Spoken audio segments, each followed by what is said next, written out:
नमस्कार दोस्तों। हम चर्चा कर रहे हैं पिछली 30 या 32 कड़ियों से जयशंकर प्रसाद के महाकाव्य कामायनी की और कामायनी की भी श्रद्धा सर्ग की। आज इस श्रद्धा सर्ग की अंतिम कड़ी को मैं लेकर के आ रहा हूं। इससे पहले अब तक श्रद्धा सर्ग में क्या हुआ एक बार मैं आपको रिपीट कर देता हूं।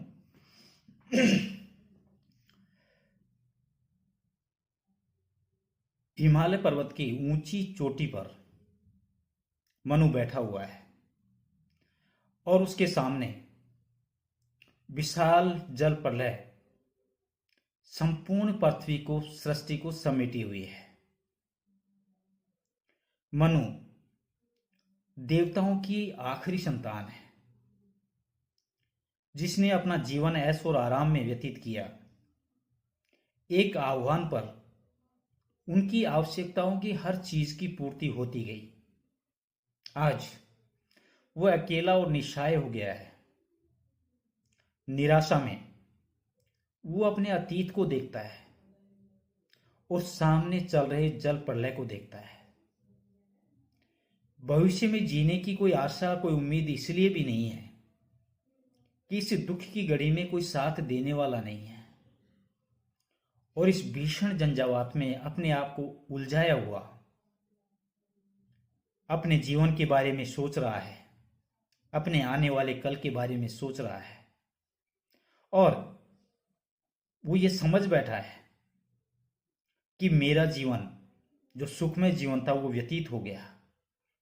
अब मुझे जीवन जीना नहीं है बल्कि जीवन काटना है। ऐसा लगता है कि मनु उस उधेड़ बुन में अपने आप को बिल्कुल अकेला महसूस कर रहा है और एक तरह से संसार के प्रति निराशा उनकी झलक रही है। यूं लगता है कि वो संसार से वैराग्य की ओर जा रहा है। ऐसे में कहीं दूर से सुदूर देश से गांधार प्रदेश से श्रद्धा वहां पर आती है। वह अनायास ही वहां पर आती है क्योंकि उसे ललित कलाओं की शिक्षा ग्रहण करनी थी और ललित कलाओं की शिक्षा ग्रहण करने के लिए एक उचित गुरु की तलाश में वो कभी किधर विचरण करती रहती थी। लेकिन उस दिन जिस दिन पूरी सृष्टि जल प्रलय में मग्न थी वह भी ऐसे ही विचरण करती करती हिमालय पर्वत की तलहटी पर आ जाती है और उस तलहटी पे आकर के उस सौंदर्य को देखती है, उस वैभव को देखती है, प्राकृतिक वातावरण को देखती है तो वो मंत्र मुग्ध हो जाती है। उसके मन में उस हिमालय पर्वत को और अच्छी तरह गौर से देखने का मन करता है और वह अपने कदमों को बढ़ाती हुई हिमालय पर्वत के नजदीक आती है। उसका मन मोहित हो जाता है उस प्राकृतिक वैभव को देखने के लिए और वो धीरे धीरे कदम चाल करती हुई उस हिमालय पर्वत पर चढ़ने लगती है। वह हिमालय पर्वत पर चढ़ती जाती है। ऐसे में वो पीछे मुड़ करके देखती है कि संपूर्ण पृथ्वी जलमग्न हो गई है, सृष्टि का विनाश हो गया है। अब श्रद्धा भी अकेली हो जाती है। वह किसी प्राणी की खोज में वह हिमालय पर्वत पर चढ़ाई करने लगती है और आगे जाकर के वो देखती है कि एक जगह कुछ अन्न के दाने पड़े हुए हैं और वो यज्ञ के दाने, ऐसा लगता है कि किसी ने मानव कल्याण के लिए वहां पर यज्ञ किया हो। उन दानों को देखने के बाद में उसके मन में एक लालसा जगती है, एक इच्छा जागृत होती है और एक विश्वास जमता है कि निश्चित रूप से कोई और प्राणी भी यहां पर मौजूद है। वह उस प्राणी की तलाश में आगे बढ़ती जाती है। वो सामने देखती है कि मनु एक शिला के नीचे बैठा हुआ है और घोर निराशा में होकर के किसी चीज के बारे में मनन कर रहा है, सोच रहा है। श्रद्धा वहां पहुंचती है और पहुंच करके उसका पहला सवाल मनु के लिए होता है कि तुम कौन हो। मनु उस भीषण झंझावात में फंसा हुआ है, विचार मग्न है, अपने भविष्य को लेकर के आतंकित है, अपने गुजरे हुए कल सुखमय जीवन को वो बार बार याद करता है और उस जीवन को याद करके अब निराशा के कारण वह पूरी तरह से टूट चुका है। अचानक जब वो किसी की आवाज सुनता है तो उस आवाज का पीछा करता हुआ उसकी तरफ देखता है तो सामने देखता है कि एक सुंदर युवती खड़ी हुई है जो उसे सवाल करती है। मनु उस युवती को देखता रह जाता है और मन में विचार करता है, बहुत चीजें को सोचता है। सोचता सोचता आखिर उस प्रश्न का वो जवाब देता है और वो कहता है कि मैं एक ऐसा उलझा हुआ प्राणी हूं जिसका कोई भविष्य नहीं है। मैं इस घोर झंझावात में अकेला हो गया हूं, मेरा साथ देने वाला कोई नहीं है। मुझे सब कुछ वीरान नजर आता है। मुझे ऐसा लगता है कि मेरा जीवन अब खो गया है, अब मेरे जीने का कोई सहारा नहीं है। श्रद्धा मनु को कहती है कि तुम ऐसा क्यों सोचते हो? तुम जिस तरह अकेले हो उसी तरह मैं भी अकेली हूं। मेरे भी आगे पीछे कोई नहीं है। मेरा भी अपना एक अतीत था, मेरा भी एक सुखमय जीवन था, लेकिन वो सुखमय जीवन मेरा भी खो गया है। लेकिन मैं इसी तरह आपकी तरह निराशा के घोर अंधकार में नहीं हूं। श्रद्धा मनु को बार बार समझाती है कि ईश्वर की मर्जी है और ईश्वर ने तुम्हें इस सृष्टि की रचना करने के लिए भेजा है और तुम्हें अपने कर्म को बनाए रखना चाहिए और कर्मशील रहना चाहिए और कर्मशील रह करके इस सृष्टि के विकास में अपना योगदान देना चाहिए। श्रद्धा बार बार मनु से विनती करती है, उन्हें निराशा से निकल करके आशा की ओर लाना चाहती है, उन्हें प्रकृति वैभव को बताती है कि ये जो वैभव आप देख रहे हो, ये जो संपदा आप देख रहे हो, ये संपदा आज की नहीं है, ये कल भी थी, आज भी है और आने वाले कल भी रहेगी। तुम ये क्यों सोचते हो कि सृष्टि के विनाश के साथ सब कुछ खत्म हो गया? सृष्टि का वैभव जिस तरह आज बना हुआ है वैसे कल भी बना रहेगा। प्रकृति के अंदर सब चीजें स्थायी नहीं होती, परिवर्तनशील होती है। पुरानी चीजें अपना स्थान बदल लेती हैं और नई चीजें उनका स्थान स्वीकार कर लेती हैं। जब सृष्टि भी बासी फूलों का श्रृंगार नहीं करती, प्रकृति भी नहीं करती।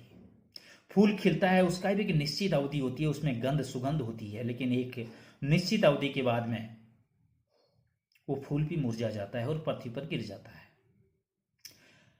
निराशा का अंधकार भी छाता है, रात्रि भी होती है, लेकिन रात होने के बाद में सवेरा भी निकलता है। सूर्य की किरण चारों तरफ उजाला फैलाती है। मनुष्य के जीवन में सुख और दुख दोनों आते हैं, लेकिन स्थायित्व दोनों का नहीं है।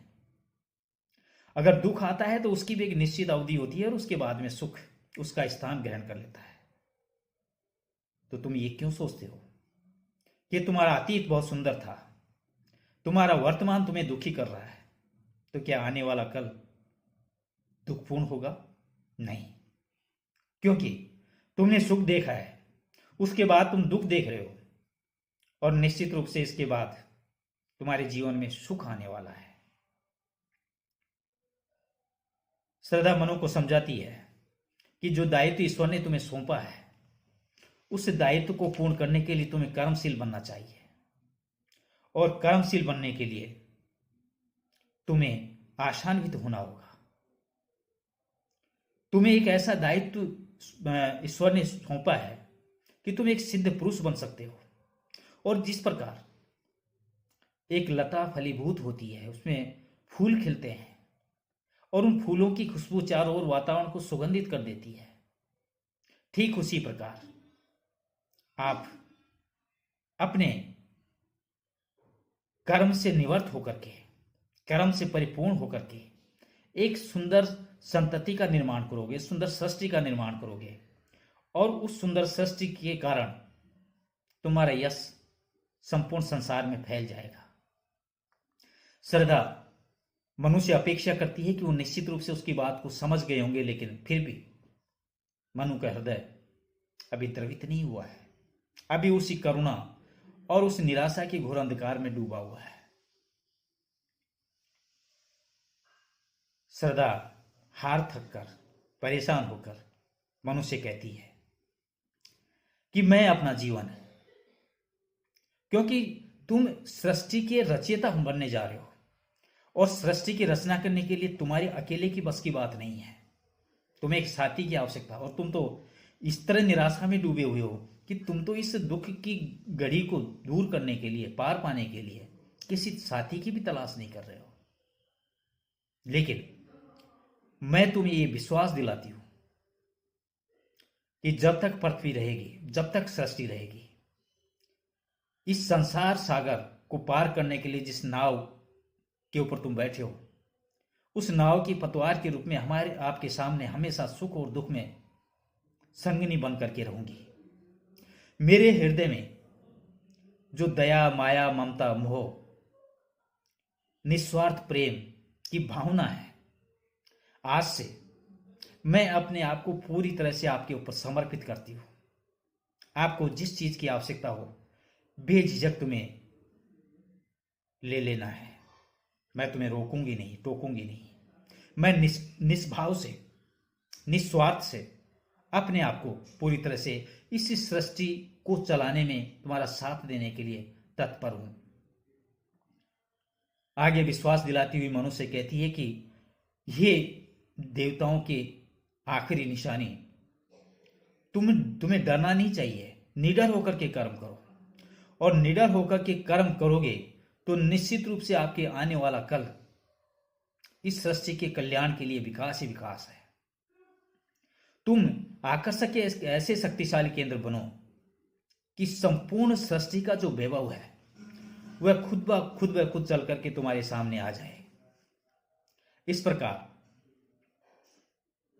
श्रद्धा मनुष्य कहती है कि देवताओं ने गलती की, इस सृष्टि का वैभव तो उनके सामने था, लेकिन उन्होंने दुरुपयोग किया, वो वासना में लीन हो गए और सृष्टि के दुरुपयोग करने के कारण उन्हें संसार को छोड़ना पड़ा, मरना पड़ा।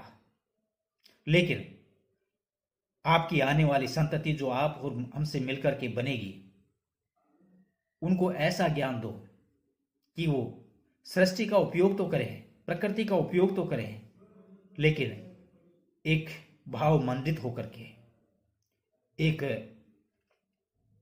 अपने मन में आशा बना करके उसका दुरुपयोग नहीं करें। अब आगे,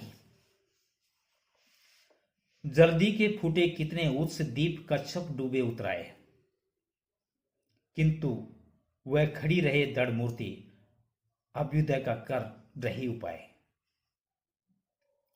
आगे समझाती हुई श्रद्धा मनुष्य कहती है कि चाहे समुद्र की धारा फूट पड़े, जल्दी के फूटे कितने उत्स, उत्स कहते हैं धार को, चाहे समुद्र की कितनी भी धारा फूट पड़े, दीप कच्छप डूबे उतराए, और दीप जो समुद्र के बीच में है वो दीप कछुए के समान कभी डूबे और कभी उस जल से बाहर निकल आए, किंतु वह खड़ी रहे दृढ़ मूर्ति अभ्युदय का कर रही उपाय। पर मानव जाति का साहस किसी दृढ़ मूर्ति के समान कभी ना टूटे, वह अपनी उन्नति के उपाय को हमेशा सोचती रहे। श्रद्धा मनुष्य कहती है कि अपने आप को इतना दृढ़ बना लो, अपने आप को इतना मजबूत बना लो कि चाहे कितने भी जल प्रलय हो जाए, चाहे समुद्र की धार संपूर्ण सृष्टि को विलीन कर जाए, और समुद्र के अंदर जो छोटे छोटे टापू हैं, जो द्वीप हैं, वो द्वीप कछुए की भांति चाहे तैरते रहें, चाहे पानी के अंदर घुस जाएं या वापस बाहर निकल जाएं, लेकिन अपने आप को इतना मजबूत बनाओ और एक ऐसी सृष्टि का निर्माण करो, ऐसी संतति उत्पन्न करो, जिससे कारण मानव जाति का साहस कभी नहीं टूटे, वो हमेशा आशान्वित रहे और अपनी उन्नति के तरह तरह के उपाय करता रहे, हमेशा सर्वोच्च शिखर पर जाने का प्रयास करते रहे, कभी निराशा के घोर अंधकार में नहीं जाए। और यह तभी संभव होगा जब तुम खुद निराशा के अंधकार से बाहर निकल करके एक आशान्वित जीवन लेकर के निडर होकर के कर्म करोगे। फिर देखना तुम्हारी आने वाली संतति ऐसा कार्य करेगी, ऐसा उन्नति करेगी कि तुम्हारा यश युगों युगों तक, जब तक सृष्टि रहेगी तब तक लोग तुम्हारी विजय की पताका गाते रहेंगे, बजाते रहेंगे। इसलिए तुम्हें कर्मशील बनना चाहिए। सृष्टि का बार बार विनाश नहीं होता, लेकिन अगर खुद में हिम्मत और ताकत होगी, खुद में आशा होगी, खुद किसी चीज को कर गुजरने की क्षमता रखता होगा, तो निश्चित रूप से आपकी आने वाली नस्लें वो और ज्यादा तरक्की करेंगी, और ज्यादा उन्नति करेंगी और इस सृष्टि को और ज्यादा आगे ले जाने में सक्षम हो पाएंगी। आगे,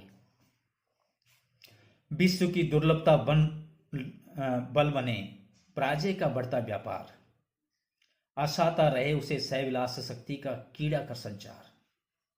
पराजय का बढ़ता व्यापार, हार पर हार, सैविलास प्रसन्नता पूर्वक, कीड़ा में सुखदायिनी, संचार उत्पादन जन्म या कारण। श्रद्धा मनु को आशान्वित करने के लिए बार बार उत्तेजित करती है। वह फिर मनु को समझाती है, कहती है, विश्व की दुर्लभता बल बने, पराजय का बढ़ता व्यापार। अपनी दुर्लभताओं से संसार के प्राणी हताश न हो। अपने आप को इतना सशक्त और मजबूत बना लो कि तुम्हारे हृदय में व्याप्त जो दुर्बलताएं हैं वो दिखाई नहीं दे। इसलिए अपनी दुर्बलताओं से संसार के प्राणी कभी हताश नहीं हो। पराजय का बढ़ता व्यापार, उन पर विजय प्राप्त करने के बल का संचार करें। तुम अपने मन में इस जो सामने जल प्रलय देख रहे हो उसको देख करके घबरा रहे हो, अपने आप को इतना मजबूत कर लो कि तुम्हारी पुश्तें कभी किसी चीज को लेकर के घबराए नहीं। और यह तभी संभव होगा कि तुम्हारा जो टूटा हुआ हृदय है उसको मजबूत करो। तुम्हारे मन की दुर्बलताएं हैं, जो कमियां हैं, जो कमजोरियां हैं, उन कमजोरियों को त्यागो, उन कमजोरियों को बाहर मत आने दो और अपने आप को इतना सशक्त और मजबूत बना लो कि आने वाली नस्लों को तुम विजय का संचार करो। चारों तरफ एक उत्साह का संचार हो जाए, उन्हें कभी निराशा के बादल कभी घेरे नहीं। हंसाता रहे उसे सैविलास शक्ति का कीड़ा में संचार। यदि जीवन में हार ही हार मिले तब भी वे प्रसन्नता पूर्वक हंसते रहे और उसमें शक्ति का उत्पादन बना रहे। जो पराजय होती है, पराजय के आघात को सहने में जो समर्थ होता है वह उतना ही शक्तिशाली है जितना निरंतर कष्ट पर कष्ट सहने पर कष्ट की भी शक्ति क्षीण हो जाती है। श्रद्धा मनु के मन में एक उत्साह का संचार करती है कि तुम दुर्बल नहीं हो, तुम कमजोर नहीं हो। तुम इस आए हुए आवेश को देख करके घबरा रहे हो, वो भी इसलिए कि तुमने अपने सुखमय जीवन देखा है, अतीत देखा है। तुम ये सोच रहे हो कि संसार में मैं सिर्फ अकेला रह गया हूं। तो ऐसा तुम्हें नहीं सोचना चाहिए, क्योंकि ना तो तुम दुर्बल हो ना कमजोर हो। तुम देवताओं की आखिरी संतान हो। तुम्हें निडर होकर के कर्म करना चाहिए। अपनी ताकत को पहचानो जो अपने हृदय के अंदर छुपी हुई है। उन दुर्बलताओं को जो सामने उजागर हो रही हैं, उन दुर्बलताओं को अपने मन में छिपाना सीखो, क्रोध को पालना सीखो और आने वाले जीवन की तरफ देखो, अपने भविष्य की तरफ देखो। क्योंकि जब कष्ट मनुष्य को आता है और उस कष्ट की डगर पर वो पैर रख करके आगे बढ़ता है तो वो कष्ट भी उनके लिए तुच्छ हो जाता है, वो कष्ट भी उन्हें आनंद देने लगता है। तो अपने आप को इतना मजबूत बना लो, इतना शक्तिशाली बना लो कि कष्ट भी तुम्हारा कुछ नहीं बिगाड़ सके और आने वाली पुश्तें उस कष्ट को सेना इस तरह सीख जाए कि किसी चीज को देख करके उन्हें कोई दर्द नहीं हो, कोई दुख नहीं हो, और वो हमेशा हर क्षण, चाहे वो दुख की क्षण हो चाहे वो खुशी की क्षण हो, हमेशा खुशहाल जीवन जीने के आदी हो जाएं। और ये तभी संभव होगा जब तुम अपने आप को मजबूत बना लोगे, अपने आप को सक्षम बना लोगे। आगे, शक्ति के विद्युत कण जो व्यस्त विकल बिखरे हो निरुपाय, समन्वय उनका करे समस्त विजयनी मानवता हो जाए। विद्युत कण, विद्युत या परमाणु, व्यस्त बिखरे हुए, विकल अशांत, निरुपाय निस्सहाय, समन्वय एकत्र। श्रद्धा मनु को इस श्रद्धा सर की आखिरी छंद में कहती है कि शक्ति के विद्युत कण जो व्यस्त विकल बिखरे हैं वो निरुपाय, कि जैसे विद्युत के कण हैं, जब तक शून्य में इधर उधर बिखरे रहते हैं तब तक वो कुछ भी करने में समर्थ नहीं होते। कहते हैं संगठन में शक्ति होती है, लेकिन अगर वो संगठन बिखर जाए, अलग अलग हो जाए, तो वो शक्ति भी दुर्बल हो जाती है, कमजोर हो जाती है। ठीक वैसे ही जैसे विद्युत के कण, छोटे छोटे विद्युत के कण शून्य आकाश में इधर उधर छिटकते रहते हैं और तब वो किसी भी कार्य को करने में समर्थ नहीं होते। समन्वय उनका करें समस्त विजयनी मानवता हो जाए। श्रद्धा मनुष्य कहती है कि जब वो मिलकर के, वो विद्युत के छोटे छोटे कण जब मिलकर के लोगों की रचना करते हैं, संसार की रचना करते हैं, तो वो शक्तिशाली हो जाते हैं। ठीक उसी प्रकार मनुष्य की शक्ति भी जब तक बिखरी पड़ी होती है तब तक वो अशांत रहता है और निस्सहाय, अपने आप को निस्सहाय और निराशा में घेरे रहता है। श्रद्धा कहती है मनुष्य कि मैं चाहती हूं कि अपनी शक्ति को एकत्रित करके मानव जाति जय प्राप्त करे। श्रद्धा मनु को बार बार यही समझाती है कि इस मानव जाति के विकास के लिए आप और हम मिलकर के वो कार्य करेंगे, जिस कार्य के बलबूते पर जो आने वाले युगों में जो पैदा होने वाली जो संतानें हैं वो कर्मशील तो होगी ही, लेकिन दुख और दुर्बलता उन्हें छू नहीं पाएगी। वो कष्ट को भी हंस करके झेल लेंगे और हंसी खुशी अपना जीवन जिएंगे। श्रद्धा मनुष्य कहती है कि उस आने वाले भविष्य को ध्यान में रखते हुए तुम्हें अपने मन में उस ऊर्जा का संचार करना चाहिए, उस शक्ति का संचार करना चाहिए, अपने आप को मजबूत करना सीखना चाहिए। संगठन में शक्ति होती है, ताकत होती है, और आप और हम जब एक हो जाएंगे और विचारों में विचार हमारे आसान्वित हो जाएंगे तो हम दोनों मिलकर के वो कार्य करेंगे जिस कार्य का दायित्व स्वयं ईश्वर ने हमारे लिए सौंपा है। वो उनका आदेश भी है और आशीर्वाद भी है। इसलिए इस घोर निराशा के अंधकार से निकल करके बाहर आओ और देखो ये संसार कितना सुंदर है, ये प्राकृतिक वैभव कितनी सुंदर है, ये संपदा जो बिखरी हुई है, उस बिखरी हुई संपदा को हम मिलकर के समेटें, इकट्ठा करें।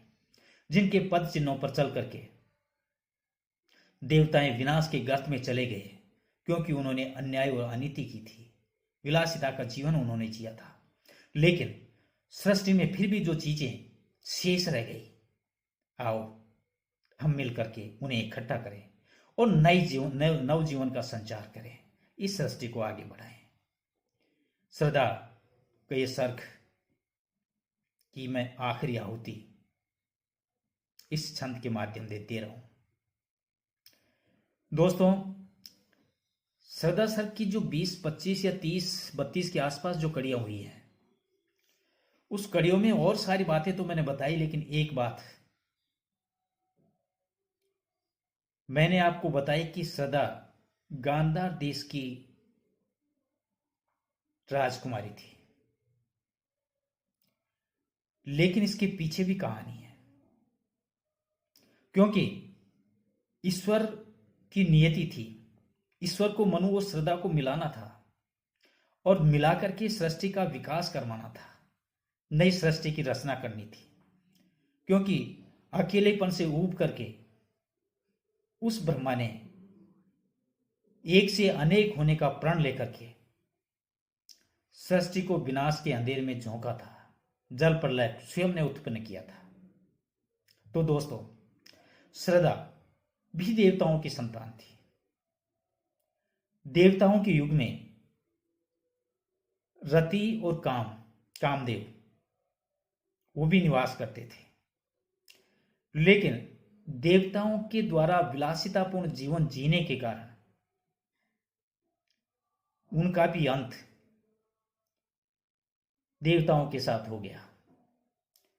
अब वो भावनाओं के रूप में इधर उधर भटक रहे थे। श्रद्धा उन दोनों की संतान थी। उन्होंने श्रद्धा को मनु के हृदय में काम भावना और सृष्टि निर्माण का दायित्व सौंप करके उन्हें मिलाने की कोशिश की और विधि के विधान के तहत उस जल प्रलय को होना था। श्रद्धा को हिमालय पर्वत की चढ़ाई पर आना था और मनु को वहां बैठा हुआ देखना था।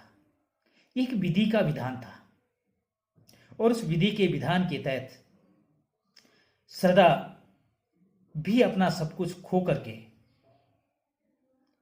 मनु और रति की संतान नए जीवन का संचार और नए सृष्टि के निर्माण में अपना योगदान देने के लिए मनु के पास आई थी।